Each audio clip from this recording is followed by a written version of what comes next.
Каждый, любой человек думает, и ему предстоит думать о том, что такое жизнь и что такое смерть. Это неизбежно. Это обязательная, я бы сказал, доля всякого мыслящего существа. Столкнуться задолго до наступления самой смерти с мыслями о ней. И эти мысли, на мой взгляд, они, наверное, и оттачивали, совершенствовали человеческое в человеке. Если бы не было понимания смерти, если бы не было, то не было бы, наверное, и понимания сути жизни.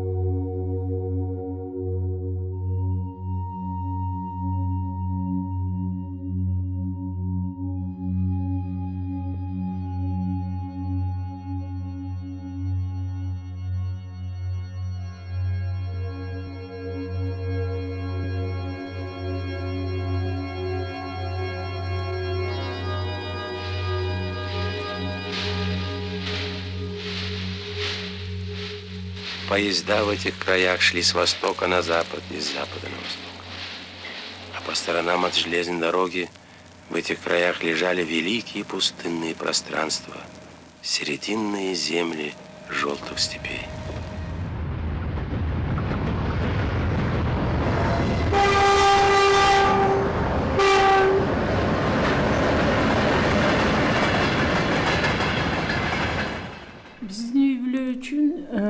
Маймак станциясынын мааниси өтө чоң.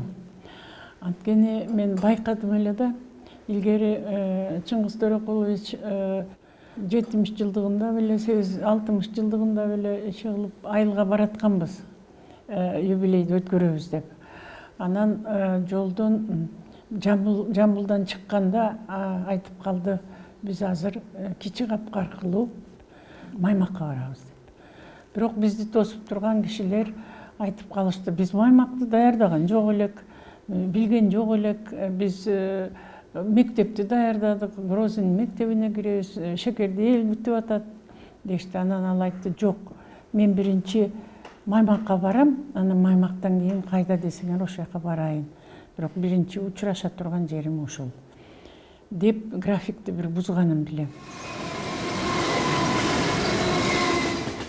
Болочок жазуучу бала кезинде чоңдордон жашырынып, Маймак бекетине ары бери каттаган поездардын биринин терезесинен атасын пур дегенде бир көрүп калууну дегидеп, далай жолу келип кетчү турбайбы. Бирок баланын үмүтү ишке ашкан эмес. Эл душманын жана анын үй бүлөсүнүн тагдырын ал жогоруда аталган романында агызбай, тамызбай баяндап бергени белгилүү. Ошентип жазуучу бала чактан башталат. Балдарын ээрчиткенине Кыргызстан менен Казакстандын чегинде жайгашкан Маймак бекетине түн жарымында жетет. Аларды утурлап тосуп чыккан киши жок. Анан калса Нагима апа дагы перзенттери андан бетер атанын камкордугусуз кайда баш баанектеп, кантип тиричилик кечирүүнү билишпейт. Баса атасын азыркы Бишкекке чукул жерде агездеги көрүнүктүү жетекчилер менен кошо атып салышканын, үй бүлөсүнө көпкө дейре кабарлашкан эмес.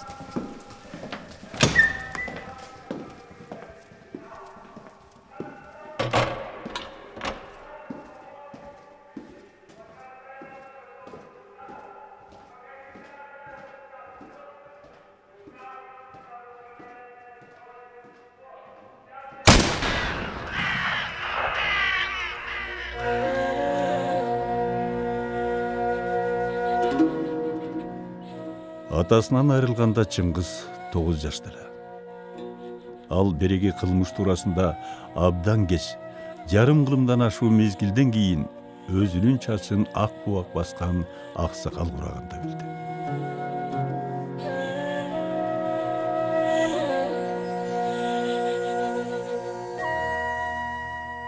Айтса, жанагы чөлкөм кийин Чыңгыз Айтматовдун демилгеси менен ата бейит деп аталат.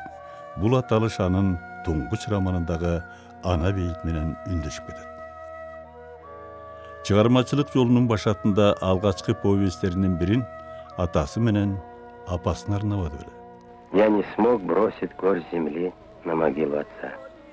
Я смог лишь посвятить его памяти свою повесть «Материнское поле». Отец, я не знаю, где ты похоронен. Посвящаю тебе Төрекулу Айтматову.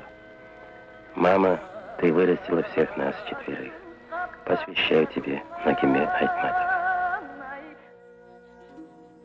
Мария жеңе айтып калды. Эмне эле сен тынчың кетип, ушинтип маймакка келгенде эле башкача болуп каласың деп сурадым деди. Анан атам ушул жерден акыркы жолу өткөндө ойлоп, бизди жаныбыздан өтүп баратат. Шекер Маймактан 22 километр. Ай, бала чакам ошол жерде калды деп ойлонуп кетти го деп ошентип айтар эле деп Мария жеңе айтып атпайбы. Дариба! Балаларга бат койгом! Дариба! Дариба! Мен сендерди жанымдай жакшы көрөм! Дариба! Ошон үчүн мен ойлойм, анын чыгармаларында дайыма темир жол бекети кичинекей, анан бир атасына укса болгон жаш балдардын образдары чагылдырат да. Эми ошонун баары мен ойлойм, ошо биздин атабыздын тагдыры, биздин үй бүлөнүн атасыз калгандагы тагдыры ошол өзүнө таасир эткен болуш керек деп ойлойм.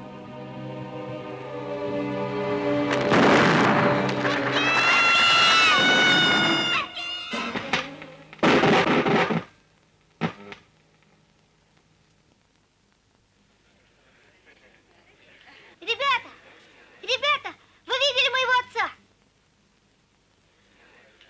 Вы разве не видели? Он стрелял из пушки, и его убили. Его потом убили. Апам каза болуп аткан мезгилде больницада болчу, палатада кыйналып аткан. Анан палатага Тургунбек Суамбердиев деген аксакал экөө кирип көрөбүз деп киришти палатага. Ошого киргенде температурасы канча болду деп сурады. Мен апамдын жанында отургам. 40-тан ашып калды десем, ушу терезе жакка барып ыйлап жиберди. Анан Тургунбек Суамбердиевич, кой, ыйлаба, апаңар бактылуу киши экен. Силердин кичинекей чагыңарды өлсө кантмексиңер? Мына силерди чоңойтуп, терезеге жеткизип кетип атат, өзү мындай тынчтанып деп ошентти. Анан ошондо айтты, түкө, мен көз алдымда Маймактагы караңгы түн. Ошол көз алдымда турат. Апам бизди поезддан түшүрүп калып, Москвадан келатып, бизди поезддан түшүрүп калып, төртөөбүздү чөчүрөтүп, жетелеп келатканы эч эсимден чыкпайт деп ошентти.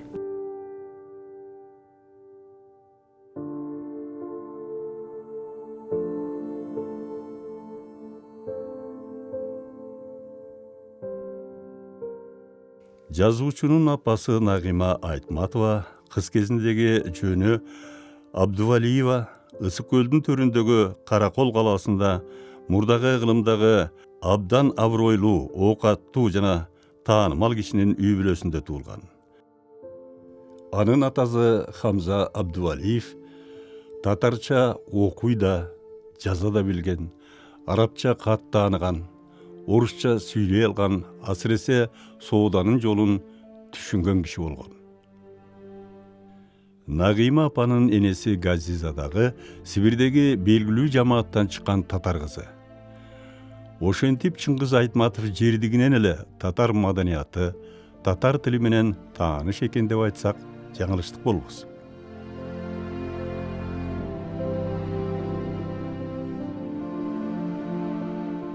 Мы разговаривали я на татарском, он на кыргызском и прекрасно понимали друг друга.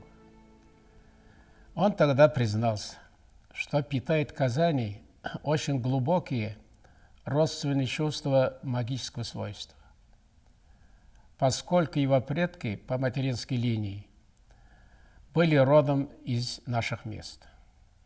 Да, Чингиза Айтматова в Татарстане особо любили и любят за его уважительное отношение к своим татарским корням.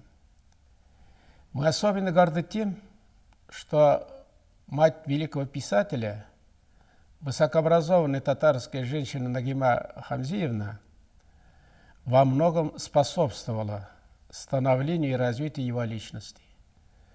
С детства читала ему классику татарской литературы.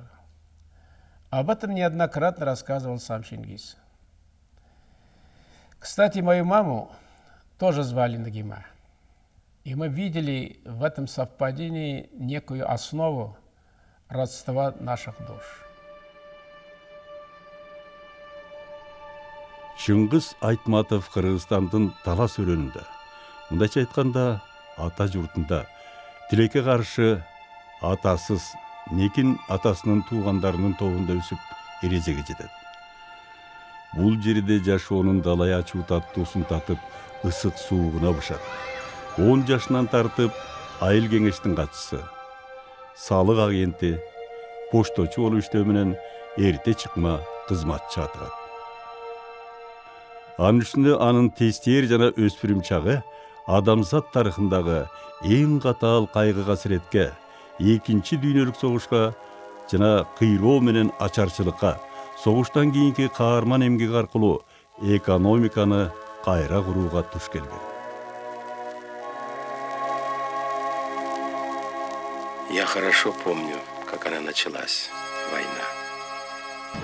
В сельсовет поступали черные бумаги, похоронные извещения с фронта. Это была тяжкая ноша. Приносить в семьи погибших эти несколько строк. Вместо сына, мужа, отца. Атасынын тагдырынын белгисиздиги, анын бир тууган иниси Рыскулбектин өлүмү, ооруктагы оор тиричилик Чыңгыз Айтматовдун мүлдө чыгармачылыгына трагедиялык мүнөз берип турат. Что тут случилось? Скажите, что вы здесь стоите? Что случилось? Толганай, крепись, родная. Убили Касыма и Суванку. Мой сын Суванку! Мой муж! Мой Касыма! Чыңгыз Төрөкулович жанагы жогорку адабий курстарга өтөм деп арыз жазган экен. Анан биографиясын жазган экен. Ошондо минтет. Мен 37-жылдан баштап Шекердин мектебинде окудум. Андан кийин Кировка деген жанагы азыркы Кызыл Адырдын мектебинде окудум. Андан кийин согуш башталды. Согуш башталарда мен 6-классты бүткөм. Анан согуш жылдары иштедим. Иштеп, анан 45-жылы жеңиштен кийин анан 8-класска бардым дейт. Башкача айтканда 7-классты аттап кетет да. Анан 8-классты бүтүп, анан кийин техникумга, анан институтка өтөт. Эми ошол арызында мындай дейт да, мен адабий билимимди тереңдетишим керек. Мен муктажмын ошондой билимдерге. Мени жогорку курстарга окуганга кабыл алгыла деп. Ошентет да. Эми ошондо мындай айтканда мектепти деле жөндөп бүтпөптүр да. Аттап анан болгону 8-класс, анан бирок жанагы адабиятты окуй турган класстарга барганда окубаптыр да. Бирок жанагы ошо кездеги мектептердин китепканаларында китеп көп болгон да, ошол китептерди көп окуган экен. Ошонун аркасы менен болуш керек. Ошо китеп окуганга кызыгып, кийин анан жанагынтип жазуучу болуп кетет. Когда кончилась война, Учетчиком тракторной бригады я поступил в зав.технику. Учился хорошо, и поэтому был принят в институт. Там получал персональную стипендию и даже был снят в кино.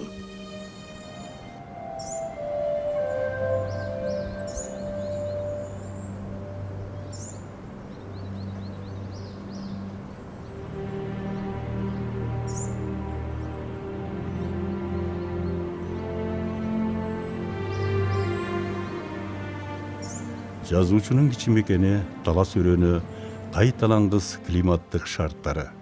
Атап айтканда, таза абасы, шаркырап аккан суулары, тоо токою, эгин талаалары менен таңталат.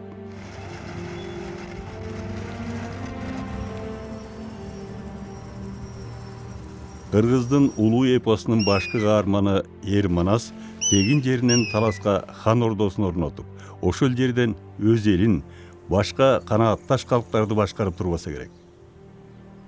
Аталган жерде алмустактан бери карай эчен өнөр адамдары, чомокчулар, ырчылар, комузчулар жашап өткөн эмеспи.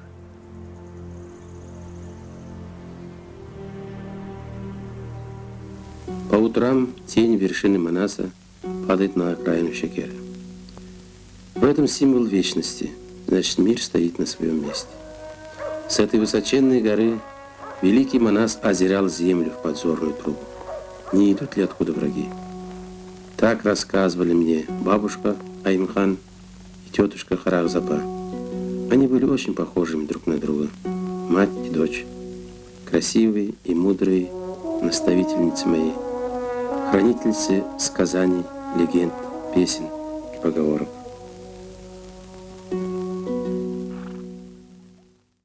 Ich war im Jahr 1977 dort. Das war ziemlich schwierig, denn dieser Ort war für Ausländer gesperrt. Dieses ganze Gebiet war für Ausländer gesperrt. Und ich bin wie durch einen Trick oder durch dahin gekommen. Der Korrespondent der hiesischen Zeitung sagte mir, es gäbe noch eine Möglichkeit. Und die wäre, ich müsste früh vor dem Gebietskomitee der Partei warten, bis der Gebietssekretär aus dem Auto steigt. Und dann müsste ich zu ihm hingehen und sagen, Здравствуйте, я журналистка из ГДР. У меня большая просьба к вам. Я хочу поехать в Шекер, смотреть месторождение Айтматова. Und er sagte, Stroganov schaute mich ganz streng an und dann sagte er, Regime, das konnte alles Mögliche heißen. Entweder er sagt ja oder es heißt, das muss ich mir noch überlegen. Aber jedenfalls bin ich dann ein paar Tage später, konnte ich fliegen nach Şeker. Man kann zwar, wenn man Aitmatovs Werke liest, kann man sich zwar vorstellen, diese Landschaft der Berge und Steppen, aber ich habe mir seltsamerweise Jamila nicht als Kirgisin vorgestellt. Ich habe eine schöne Frau gesehen vor mir mit schwarzen Augen, aber die konnte aus Georgien stammen, aus Grusinien stammen oder aus Tatarstan. Aber erst als ich hier war, habe ich gesehen, was Aitmatovs Schönheitsideal war. Aitmatovs Schönheitsideal waren nämlich kirgisische Frauen.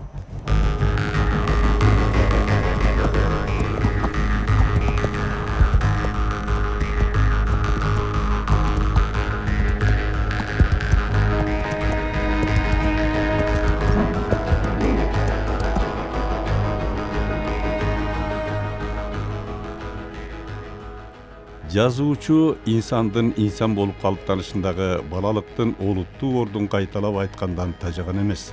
Анын бул багыттагы ой толгоолорунун арасынан түрк акыны Фазыл Хүснү Дагыларжанын жүрөгүнө жакын поэтикалык саптарын жолуктурасың. Балалыгың каалгасы дайым ачык үй белем. Катар төө батат. Кала батат бу үйгө. Кала берсе, мышыка да, кушка да, булутка да орун белен кирүүгө.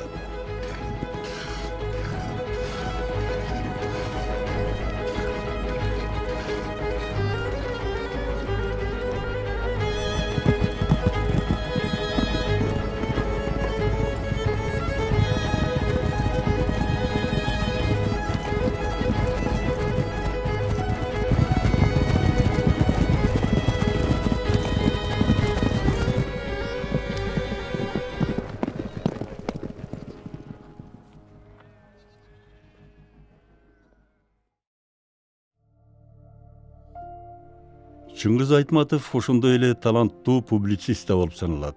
Ал өзүнүн чыгармачылык жолун журналистикадан баштап СССРдин борбордук гезити Правдада журналисттик такшалуудан өткөн, калемин курчуткан.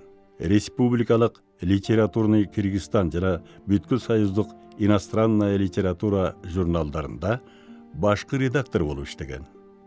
Тагдырдан экен бардык баягы кыйынчылыктардын көбү башыбыздан өтүп, анан бир мезгилде мында жакшылыктан үмүт болуп, Чыңгыз Төрөкуловичтун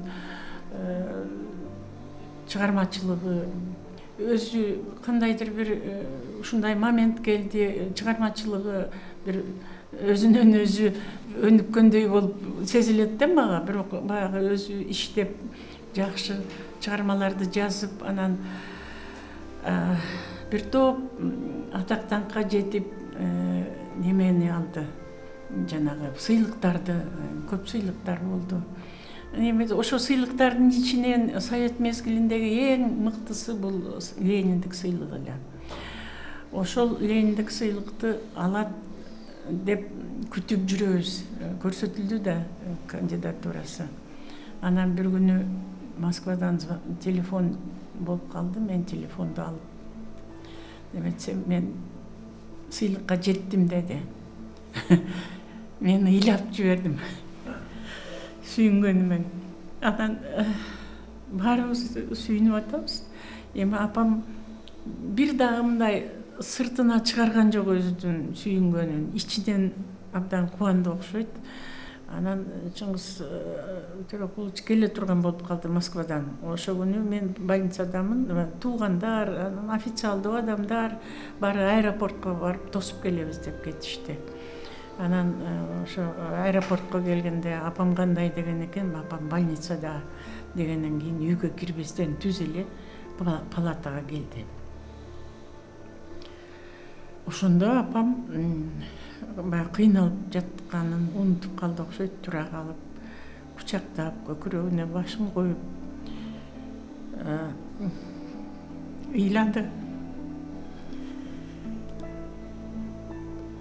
Сыягы ошонча көргөн кыйынчылыгынын баарын, ошончолук эмгегин, ошончолук үмүтүн актап, ошол бир немеге жетти окшойт, ойлоду окшойт. Ошол бир жагынан жана Төрөкулдун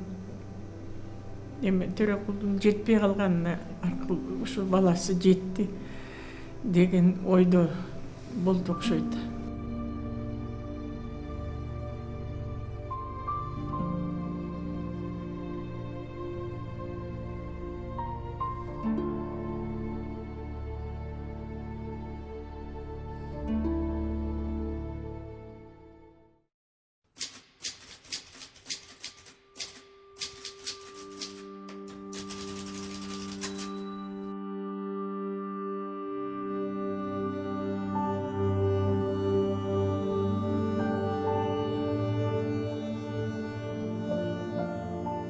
Накта жазуучунун чыгармачылыгы мезгилдин чектелүү алкагына батпайт. Табияттын өзгөрүлбөс мыйзамына жараша калемкер дагы кезинде о дүйнө салат. Бирок анын акылынан жаралган көркөм аалам ак пейил окуурмандардын дилинде улам жаңыланып жашай берет турбайбы? Замандаштарыбыз жазуучунун эң бир сонун чыгармаларынан өздөрүн тынчсыздандырган суроолорго толук кандуу жооп табышат. Анткени классиктин адамды сүйүүнүн ыйык сезимдерин козгогон ары бай, ары бөтөнчө мурастары өлбөс өчпөс мааниге ээ.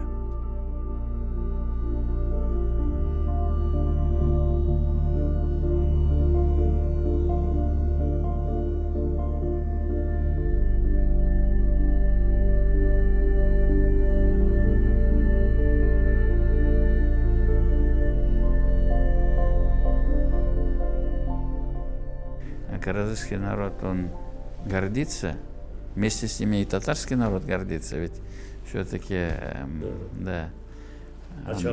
да, корни-то здесь тоже есть. Здесь важно не кто самый главный, а то, что вот есть вот такой великий человек, который имеет и татарские, и киргизские корни. Его наследие, оно, ну, так вот, бесценно.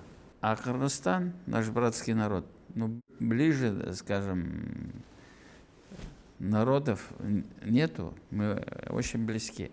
Поэтому вот эти традиции, то, что заложили наши отцы, прадеды, и пример Чингиза Айтматова является примером, когда, значит, человек кыргызской национальности выбрал жену татарку, и вот это достояние как бы служило и служит всему, не только нашему народу, и всем. Вот это вот яркий пример. Поэтому мы будем активно сотрудничать. Время требует, чтобы художник ставил глобальные, общечеловеческие проблемы, помогал людям осмысливать мир, самого себя, с тем, чтобы освобождать разум от пут стереотипов мышления, воспитывать в человеке широту социального, исторического понимания жизни, ибо высшее достоинство человека – ум, окрыленный свободой. К этой заветной цели каждый художник идет своим путем, живя в своей среде, творя в соответствии с природой своего дарования. Чыңгыз Айтматов улуу жазуучу гана эмес, түбөлүк дагы жазуучу болуп саналат. Ал ошондой эле ушу таптагы жана келечектеги адабиятчылардын биринчи мугалими. Изилдөөчүлөрдүн орток пикири боюнча, анын чыгармаларын окуган окурмандар адам турмушунун драмалуулугун аңдап билет, дүйнөлүк тарыхтын бүтпөгөн жолун терең да кенен түшүнөт. Олуттуу жаратылыш кубулуштарынын маани маңызына түздөн түз аралашат, өзүн жана айлана чөйрөсүн терең тааныйт. Чингиз Айтматов – это может быть, одна из самых ярких фигур периода возрождения советской культуры, а может быть даже рождения, нового рождения. Это 60-е, 70-е годы.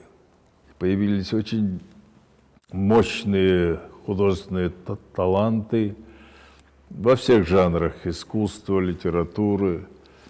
И фильмы какие замечательные пошли. Какие полотна у художников. И какие книги. И в этой обстановке как раз развивался и талант Чингиза Айтматова.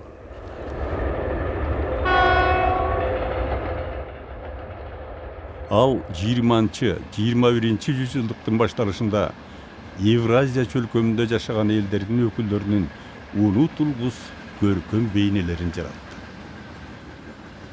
У Чингиза Айтматова есть еще вот у него такая, ну, скажем, вот посмотрите, многие герои его произведений как-то связаны с Казахстаном. Так? А вот Гачев в свое время замечательно написал в книге «Любовь, эпоха, человек», по-моему, Гачев, Георгий Гачев, большой философ. А он впервые на таком философском уровне писал о творчестве Чингиза Айтматовича, ну, Джамиле и так далее. И он еще вот эти берет ландшафты, какие ландшафты. Вот в абсолютном большинстве произведений, как он к тому времени, у Чингиза Айтматова, степи и горы, сретение гор и степей. То есть это пограничные линии, степи и горы. Горы, переходящие в степь, степь, переходящая в горы. Ну а потом у Чингиза во многих произведениях вот эта пограничная линия, она присутствует. Ну, пес, бегущий краем моря, то есть стихии, мощные стихии, там океана, суши и так далее. Ну и по существу он человек вообще, знаете, вот это охрана, кто такие вот, в общем, люди, которые, ну, можно по-разному воспринять пограничников, но тот, кто бережет границу, он бережет состоятельность обоих миров, которые вступают в контакты. И это особая этика, это особая нравственность. И вот, значит, Чингис, вот его очень тревожит человек и конец его истории, скажем, вот апокалиптическая литература, которая у него появляется. Так? То есть человек и космос, человек и Вселенная совершенно органично и естественно входят в его произведения.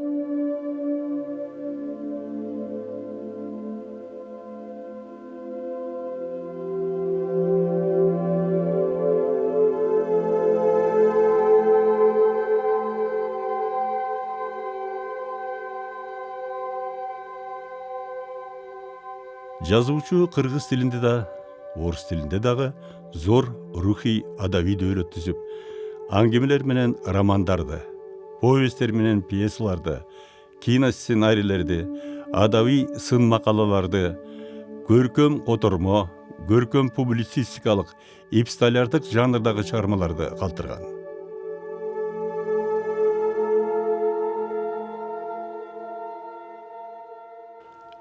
Его романы, может быть, одни из, самые, может быть, популярные становились.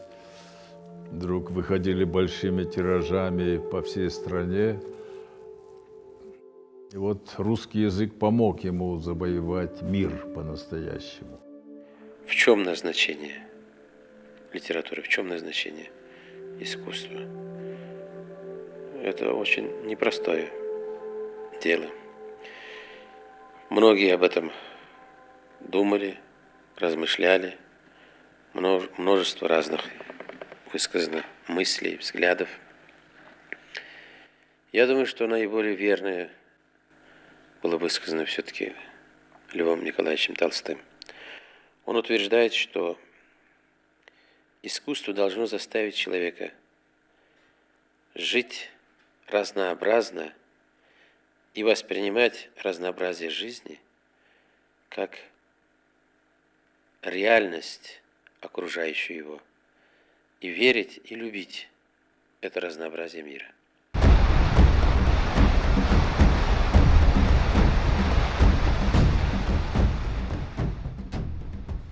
Анын китептери дүйнөнүн 176 тилине которулуп, жалпысынан 100 миллион нускадан басылып чыкты.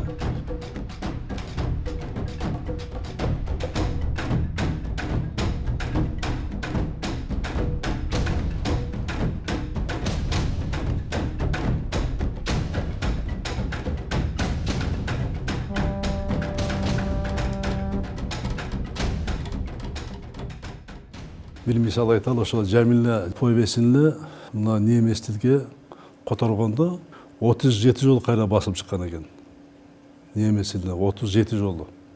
Бул деген сөз Германиядагы окуучулары, окурмандары абдан көп, айды кадыр бакы чоң дегенди билдирип турат.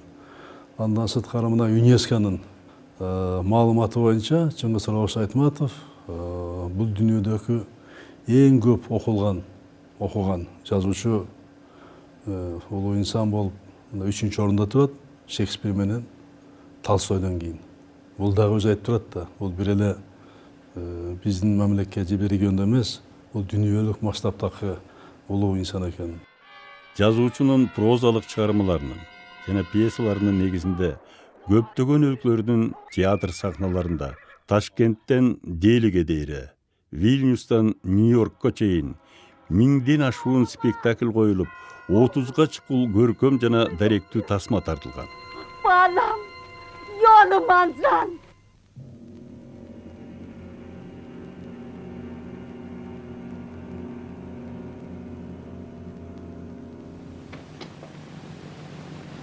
Бабушка, зря ты меня ждешь. Я тут долго буду загорать. Я не бабушка. Хм. А кто же ты? Какая красивая девушка. А он красивый, не местный. Не вспугнуть бы эту малышку. Если мать узнает. Подожди минутку, красная косынка. Только не оборачиваться. Постой, угости глотком молока. Молока ему захотелось. Что он маленький ребенок?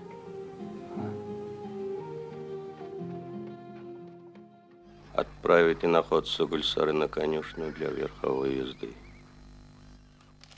Гульсары я не отдам. Не отдам.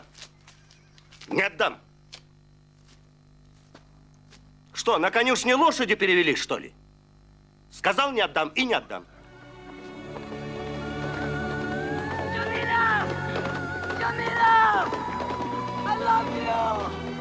Чыңгыз Айтматовдун көп кырдуу чыгармачылыгы демейдигидей эле азыркы музыка өнөрүн, живописти, операны, балетти, ошондой эле искусствонун башка жанрларын жаңы сюжеттер, көркөм мазмундар менен байытууга жагымдуу таасир этип келатат.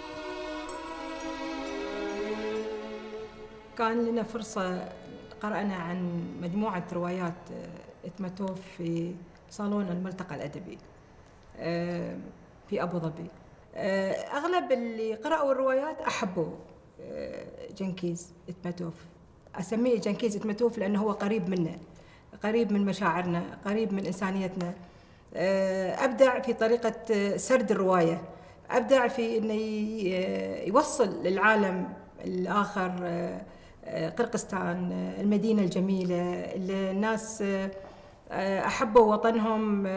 واللي حبيت أكثر في كتاباته أنه ركز على الطبقة العاملة، ركز على الإنسان البسيط في بلده، الإنسان الفلاح، المزارع، المرأة أعطاها دور وخلاها في فترة. طبعا هو كتاباته جميلة في عام 1900 59 أظهر المرأة لها دور كبير في حياته. وأعتقد بعد ما قرينا السيرة الذاتية لجنكيز أنه هو تأثر بوالدته، أنه كيف ربته بحيث أنه يكون المرأة لها دور في حياة جنكيز اتمتوف. جنكيز اتمتوف أقدر أقول عنه كاتب عالمي يستحق أكثر من جائزة نوبل.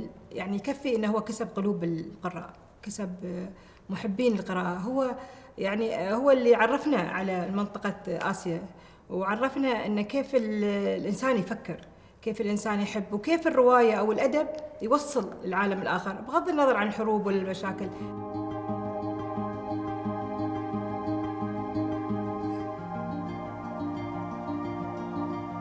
Авардын чыган акыны Расул Гамзатов анын бөтөнчө инсандыгын моюнга алып, замандаш калемдешин нарктуу поэтикалык саптарында Европаны дүңгүрөткөн береним, арыстаным Азияны таңданткан деп даңктап ырдабады белем. Чингиз Айтматов, к моему радости, на радость всего киргизского, всех читателей, которые его любили после Жамиля. Не скоро я боялся, вдруг он так хорошо не может писать. Он остался во всех произведениях Чингиз Айтматовым. Дагы бир акын, тажик акыны Мирзо Турсунзаде, Чыңгызхан ааламды курал менен багынтса, биздин Чыңгыз көркөм шык жөндөмүнүн күчү менен багынтты, деп сыймыктанган. Я не скажу, что каждый день мы встречались. Встречи у нас были, но редкие, у каждого была своя какая-то дорога. Он больше с прозаиками дружил. Это тоже понятно, хотя его любили и поэты. Поэты Кайсен Кулиев, я помню его часто, Расул Гамзатов, они были очень близки. И вот эти человеческие качества, которые Чингиза выделяли из среды, из писательской среды. Вот. Такая широта мышления в разговоре она проявлялась, и в поступках, безусловно. В общении мы это легко узнавали. Самое интересное, значит, когда мы только прибыли, я еще был, после самолета, еще ничего не соображал. Оказывается, у нас с тобой абсолютно похожие чемоданы. Когда мне сказали, который из ваших чемоданов, я указал на один из какой-то чемодан, который я считал своим. И они мне вдруг приносят его в номер. Я поднял этот чемодан. Тяжелый просто невозможно, потому что там камни, что ли, вообще лежат в этом чемодане. Я открыл, значит, чемодан, мне надо было переодеться. Рубашку свежую. Вдруг смотрю, в дворе, да, в чемодане коньяки лежат, дагестанские коньяки. Я сразу захлопнул крышку, я догадался, что... От чего ты боялся? Я не боялся, я догадался, что это твой чемодан. Почему ты так решил, что это мой? Потому что кроме тебя никто столько коньяка не возит. Вот слава.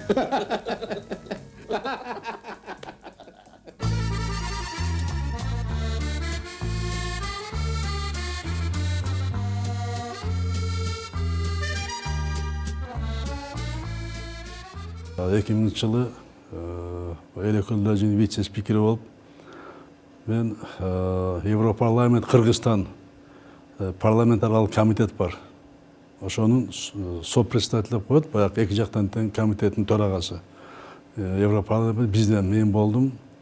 Анан Брюссельге биринчи жыйынга бардык. Барып, менен мындай качкан эмесмин, Европа парламент көргөн эмесмин. Барып анан ошол жерде Брюссельде элчиликте ошол жерден Чыңгыз Талашовдун жолугуп, ошол жерден чай ичип отуруп да көп сүйлөштүк. Ошо сүрөтүм бар, ошо түшкөн сүрөт. Менен ал киши менен ошо көп эле сүрөткө чыгып койсом болмок. Ийинсем ошол эле сүрөтүм бар экен, Чыңгыз Талашович менен ошол сүрөтүм. Анан Европарламентке бардык. Акча ордун айтып берейин. Анан бардык, мен вице-спикер, жогорку депутаттары, Чыңгыз Талашович мен да барайын деп чогуу барды. Баягы сезди го, менен баягы биринчи жолу келип атышат. Баягы сүйлөшкөндө киши жардам берейин.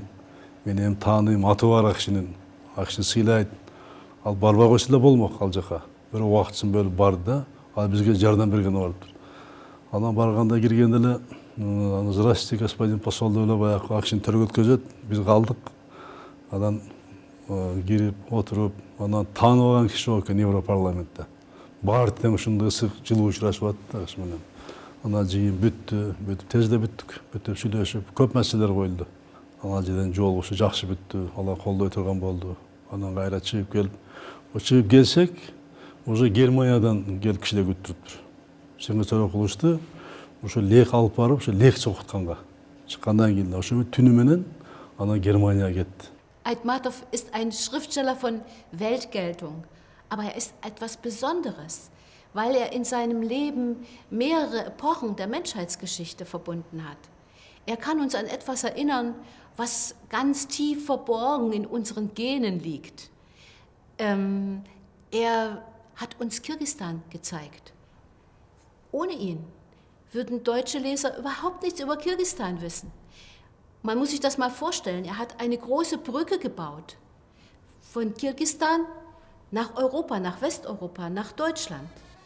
Тажрыйбалуу акын жана котормочу Жаш Айтматовдун жамиласын байманалуу жана көөнө Парижде окурмандарга сунуштап отуруп, Жамила, Данияр жана Сейиттин бейнелерин жер шарында жашаган ар бир билимдүү кишиге белгилүү Шекспир, Данте, Гёте, Гюгонун, андан ары Эдгар По, Антуан Франсуа, Гюстав Флобер, Джозеф Киплингтин кундуу чыгармаларынан жогору. Для меня же это самая прекрасная на свете повесть о любви. Я не мог не сказать этого. Повесть о любви, где нет ни единого лишнего слова, ни одной фразы, не встречающей отклика в душе. Айтса Айтматовдун талантын Казак Совет адабиятынын классиги Мухтар Ауэзовдун кеңешине ылайык оболу француз акыны Луи Арагон байкайт. Мухтар Ауэзов, мой незабвенный учитель, великий казахский писатель, великий художник Востока. Он существует в нашем сознании одновременно и как прошлое, и как наше настоящее, и как то долговечное, что мы можем предложить другим от имени своих народов. Мухтар Ауэзов исследует Манас. Он исследует с тем же пафосом, как человек, обретающий свою родину после долгой разлуки с ней. И вот этот эпос Манас становится для него органичным, своим, не чужим, не отчужденным. Это не делится там, казахское, кыргызское, это мировое сокровище, но сотворенное братским народом Кыргызстана.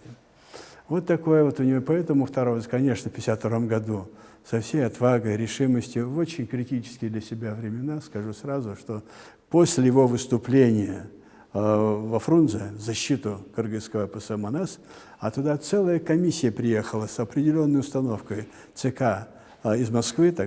И это люди, которые объявляли целый ряд эпосов народов мира, там и карело-финский эпос, и Маадай Кара, алтайский, наш Карасай Хази, казахский, многие эпосы объявляли антинародными. То есть эпосы мешали им осуществить такую ассимиляторскую политику большую. И в том числе, конечно, такая могучая, так сказать, по духу, по исполнению, и главное, живущий эпос. Многие эпосы, конечно, уже памятники истории, а Манас формирует, он формировал и формирует дух и отвагу, разум кыргызского народа. Вот. И, конечно, была попытка предпринята, значит, центром для того, чтобы, значит, объявить кыргызский эпос «Манас» антинародным. И вот здесь Мухтар Ауэзов, значит, то, что называется «бель вовшихта», такой, он со всей решимостью поехал. В письме близким он писал, что «я знаю, чем это мне грозит, но это мой долг, я его осуществлю, я буду защищать эпос». Он приехал, и об этом замечательно Чингис Айтматов в воспоминаниях своих. Молодой Чингис Турикович оказался в этом зале, где происходило это обсуждение. Его убедительность были настолько, так сказать, сильны, что он сумел повернуть ход событий таким образом, что эпос «Манас» остался для нас сохраненным, не отвергнутым. Благодарю судьбу за то, что Саякбай Каралаев запечатлен на киноленте для потомков. Смотрите, дивитесь, потомки. Этот гениальный человек знал наизусть столько стихотворных строк, для прочтения которых требовались вечера и ночи в течение целой зимы. Сказитель от сказителя донесли до нас мощь и величие Манаса, народного эпического творения, сокровищницы и гордости древнего киргизского языка. Без Манаса мне трудно представить себя и само понятие киргиз, ибо нация – это язык. В нем история, открытие, опыт веков, язык – автопортрет, язык – биография нации.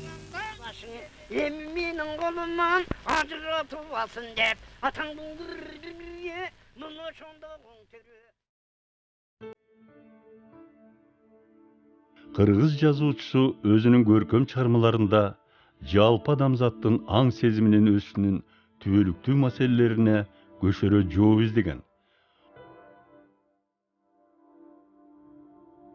Соңку жылдары аны тияк биякта кан төккөн террорчулук, тактап айтканда анын жаратылышы, буйрутмачылардын жана аткаруучулардын карызгөйлүгү санаага малганы маалым.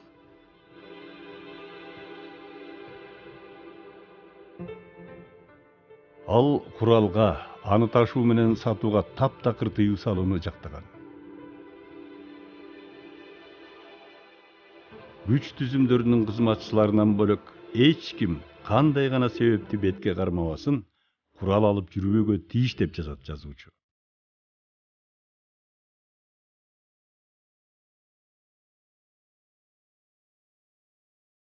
Чыңгыз Төрөкулович чынында бир эле кыргыз элинин эмес, бүт дүйнө жүзүнө эмгеги абдан сиңген адам, өзүнүн кылган кызматы, жасаган иши ошону жыйынтыгы болду. Мындайча айтканда Чыңгыз Төрөкулович ал өзү өтүп кетсе дагы кыргыз элине, кыргыз мамлекетине мына жардамы тийип атат азыр.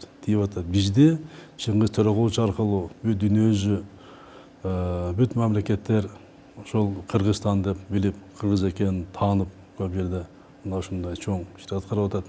Кечээ мына ошол оондо болгон көргөзмөдө генеральный секретардын орун басары атайы келип, ошол жерде сүйлөп, АКШга таазим этип кетти. Бул деген нерсе ал биздики эмес, меники эмес, же ошол жерде катышкан кыргыздардыкы эмес. Ал Чыңгыз Төрөкулович өзү тирүү кезинде өзүнө эстелик куруп кетти деген нерсе да. Алар Чыңгыз Төрөкуловичу сыйлап, ошондой улуу адам экенин сыйлап, ошол оондун библиотекасында биринчи жолу өтүп атты ушундай көргөзмө. Биринчи жолу. Муну өткөн эмес экен. Ушул өзү да айтып турат, Чыңгыз Төрөкулович бул дүйнөлүк масштабтагы улуу адам, улуу инсан болгон деп. Рим клубунун адабият, искусство жана илимдин Европалык академиясынын, ошондой эле абдан кадыр барктуу жана таасирдүү башка коомдук уюмдардын мүчөсү болуу менен бирге жаркын жазуучу инсандын эркиндиги, адамды жакшыртуу, анын рухий дүйнөсүн байытуу, жер шарындагы ар кыл улуттардын маданияттарын жакындатуу жаатында астейдил күрөшкөн. 1986 жылы дүйнөлүк интеллектуалдардын Ысык көл шеринесин чакыруу акылмандын бул багыттагы талыкпас ишмердүүлүгүнүн мыйзам ченемдүү натыйжасы эле. Биреги бейформал иш-чара СССР менен батыштын ортосундагы тирешүүнү басаңдатууда бул жактагы, тигил жактагы кансыз согуштун жактоочуларынын демин басууда тарыхый роль ойноду. Если и в этот раз мы сможем сказать нечто важное для современной человеческой культуры, нечто важное для художников, слова и деятелей искусства, то я думаю, тогда есть смысл утверждать, что Стекульский форум, он рожден потребностью нашего времени, потребностью нашего развития. 1986 жылы бунда форум өткөзүш абдан оор болчу да. Анда билес, капитализм менен социализмдин жарышышы, карама-каршылыгы, Советтер Союзу менен батыш мамлекеттердин карама-каршылыгы абдан катуу курч болчу да. Бирок ошол мезгилде, оор мезгилде дагы, кыйын мезгилде дагы ошол форумда Чыңгыз Торокулович келечекти көрө билип, ошо кийин адамзатка алып келе турган кыйынчылыктарды ошону азыртан башта алдын алып, ошо проблемаларды чечүү боюнча маселелерди көп койгон. Мисалы, эң негизги койгону бул проблема бар тең. Бир эле экономикада, технологияда же саясатта эмес, бул дүйнө жүзүндөгү адамдардын ан сезимин өзгөрүш керек деген маселени койгон. Бул кайсы жактан? Бул биринчи мунагы дин маселеси боюнча, динди кагылышууларды токтотуш боюнча, улуттар биримдиги боюнча, дүйнөлүк элдерди жакындатыш боюнча, мына терроризм, экстремизм боюнча, айрыкча экология боюнча бузулуп аткан экология боюнча ошондой абдан чоң глобалдык маселелерди ошол форумда Чыңгыз Торокулович өзү көтөрүп, и ошол маселелерди кантип чыгыш жолдорун айтып келишкен да. Азыр аалам бат өзгөрүп баратат. Ооба, жакшы жагына өзгөрүп баратканына ишенгибиз келет. Ошол эле учурда адам уулу канткенде адам болот. Биз бүгүн баарыбыз бир кайыктабыз, ал эми айланабыз да. Космикалык чексиздик деген Айтматовдун чакырыктары дале күчүндө.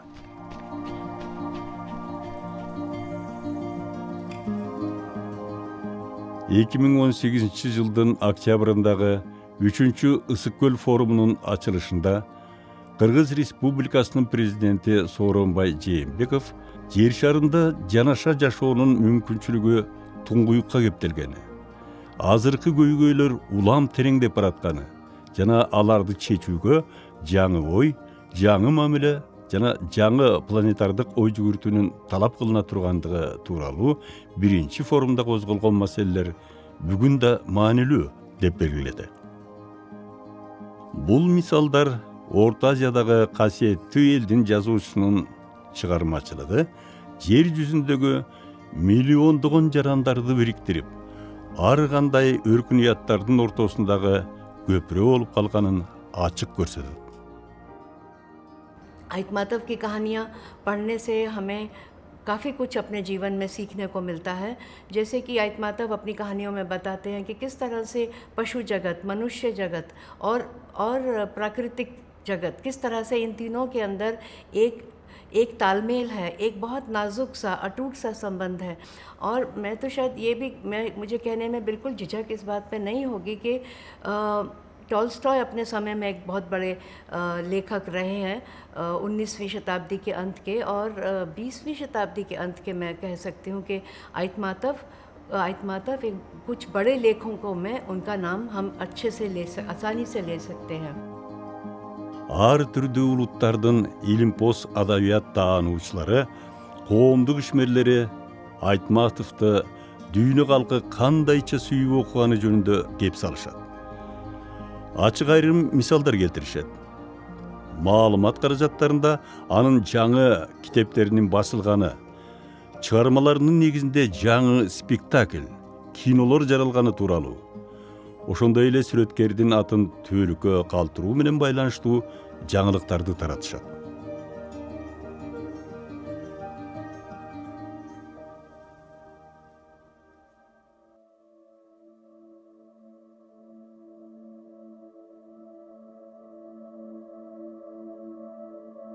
Чыңгыз Айтматов өзүнүн Тоолор кулаганда романында мындай бир пикирди билдирет.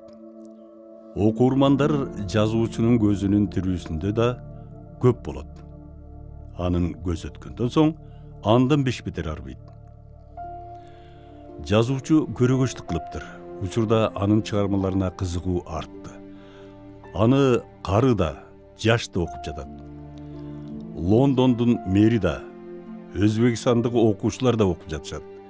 Маселен, Дүйнө Айтматовду окуйт деген иш-чаранын чеги кеңейгенден кеңейип барууда. My painting is not perfect, for skill does not come all at once. I treasure it, for it is my first truly creative experience. There are times when I'm dissatisfied with my work.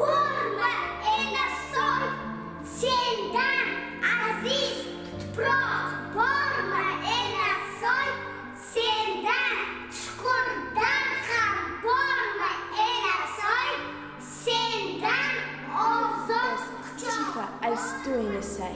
Keine Freiheit gibt es, freier als du in es sei. So war der Fluss in es sei. Ein Mensch, fragte sie, würdenabige Lame Alte. Ich bin eine Hirschmutter, entgegnete sie. Татимучин, Тан Суланкул, Хасым, 这样的好人牺牲高尚. 유람선은 아직 보이지가 않는다. 누르자말은 자맥질만 잘할 수 있었더라면 우리가 물고기가 되어서 허수 쪽으로 헤엄치고 갔었을 텐데. 僕の名前はデュシュンです。子供たちを教えるのはこれからは先生です。僕は先生なんです。 On their return, they found their families dead, their friends dead, their parents dead, and their homes destroyed. يا جولمان ابني أنا أمك هل عرفتني إنني أمك نایمانه دنبال او نرفت. نشست و صورتش را در میان دو دست گرفت و گریست. Ақ сүтіңден айланайын апакем. Сенің қандай кіші екеніңді білбесем, бұл хатты жазбайт болчумун. Талада чыккан эгин, ошол мен. Бутакта чыккан бүчүр, ошол мен. Ыңалаган жаш баланын үнү, ошол мен. Сабакта А тамгасын үйрөткөн мугалимдин үнү, ошол мен. Ал киши ар дайым ошондой таза, туура, жакшы жолдо жүргөн, ошондой үлгү болгон, ар дайым ошо насаатын айтып жүргөн биздин мамлекетти эмне сактайт? Бул бир гана ошол мамлекеттик бийликте иштеп аткандан тазалыгы, эл менен бийликтин чогуу болгону мына өнүгүп алып келет, жакшылыкка алып келет. Ал кишинин эми китептерин баягы жакшылап окуп, ошодогу жазылган, айтылган насааттарды туура ишке ашсак эле биз оңолуп кетебиз. Биз башка жакта издебешибиз керек. Ошода Айтматовдун, Чыңгыз Сойлоков Айтматовдун китептеринин баардыгы жазылган. Адам кандай болуш керек? Жаныбарга чейин жазылган.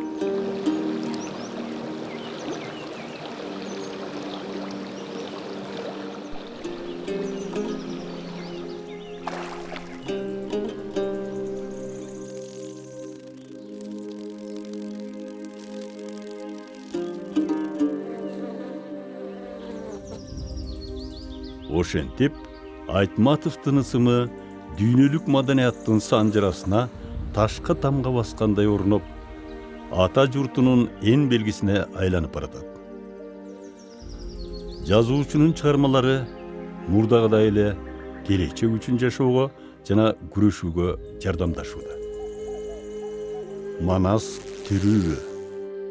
Качандыр бир кабарчылар Чыңгыз Төрөкуловичке ушундай суроо ачкан экен. Жазуучу минтип жооп бериптир. Ооба, эгерде адамдар, анын арасында мен дагы жөн жерден көзгө жаш албасам. Бүгүн бул сөздөрдү Айтматовго карата ишенимдүү айта алабыз. Анын даанышмандыгынын алдында тизе бүгөбүз.